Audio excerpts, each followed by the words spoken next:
quite as well for some reason. Teotihuacan has the same connection. But I began to get more into the local traditions of what is the connection between these people and Orion. So I'm in the Yucatan.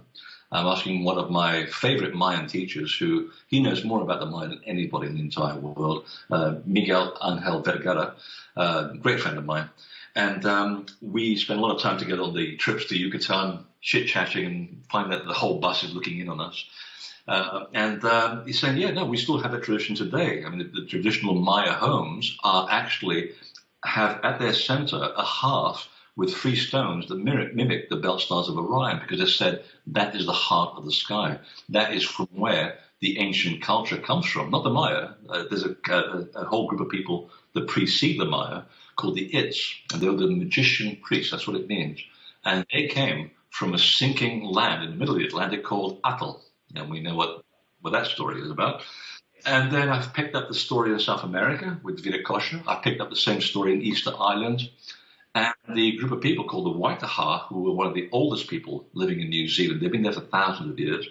And to this very day, the grandmothers still talk about how in the old days, the red-haired gods, the tall people, used to go from the big land in the east, which is Tiwanaku in South America, to Easter Island, to the birthplace of the gods in New Zealand, which is still there.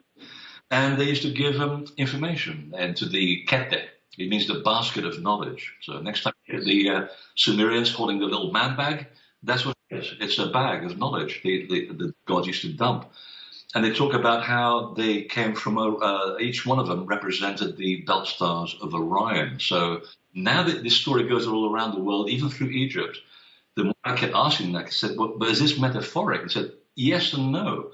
There's a metaphor here, which is to do with the fact that the belt stars acts as a kind of portal from where everything comes from. In fact, the cluster M62 inside the Orion constellation apparently is the actual point of creation for life, according to every culture, which I felt is incredible.